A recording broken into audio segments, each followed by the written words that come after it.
ورحمة الله وبركاته. نحمد ونصلي على رسول الكريم. أما بعد، قال الله تعالى: أعوذ بالله من الشيطان الرجيم. بسم الله الرحمن الرحيم. All praise be to Allah, the Lord of the universe, the cherisher and the sustainer of the world, and may peace and blessings be upon Muhammad sallallahu alaihi wasallam, his family, and his all companions. After that, I seek refuge in Allah from Satan, accursed one. In the name of Allah, the most gracious, the most merciful. Respected principal, directors, teachers, my dear friends, and their parents.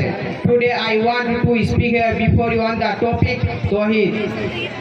Now maybe you are thinking why I have chosen this topic. I mean, this is just a small word Tawheed, and this happens with us because most of us, we people don't know the actual meaning of Tawheed. Tawheed comes from the Tawheed. Okay, so before wasting our time, let's try to understand the real concept of Tawheed. Tawheed comes from the root word Wahada, which means to ascribe unity of something. So Tawheed is the concept of believing something to be one. And when we use Tawheed, Islamic fashion, it implies first, believing that Allah is one and unique in His lordship. Second, believing that Allah is one and unique in His attributes. Third, believing that Allah is one and unique in His right to be worshipped. These are the different areas that we unify Allah in, and it is not sufficient to unify Allah in one of them. And another that is if a person says, I believe in Allah, He is my Lord, He is my Creator, but then he says, I also believe that other people are all knowledgeable, just like Allah or this or that entity can grant me nothing other than Allah. And he do not believe in another Lord, but he has given power, names, attributes that belongs to Allah, to other than Allah. That's a problem. And this goes against Tawheed. So we say that to unify Allah means we unify Him in all areas which I have mentioned earlier.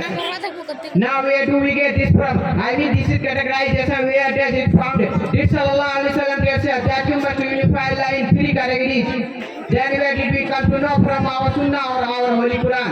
Hadith which exposed to it is the hadith of Muaz bin Jabal, narrated Ibn Abbas radiallahu anhu. The Prophet Sallallahu Alaihi Wasallam, he said Muaz bin Jabal and said, invite the people to testify that none has the right to be worshipped but Allah. And that's how we come to know. We come to know that term is found from the Sunnah of the Prophet Sallallahu Alaihi Wasallam, and the Surah is exposed to it of Allah, and that is oneness of Allah is Surah Ikhlas. Allah said in the Holy Quran, Qul huwallahu ahad. Say, He is Allah, the one and the only. Allahu samad. Allah the everlasting refused. Lam yalid wa lam yulad. He does not beget and He is not begotten. Wa lam yakul lahu kufuwan ahad.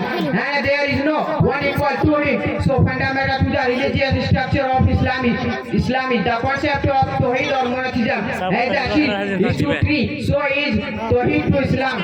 So before ending my speech, I pray that may Allah subhanahu wa ta'ala make our iman of Tawheed more stronger, and may Allah give us the better understanding of Tawheed, and forgive our sins and protect us from doing all type of shirk. Amin. Taqabbal ya Rabbal Alamin. Assalamu alaikum wa rahmatullahi wa barakatuh.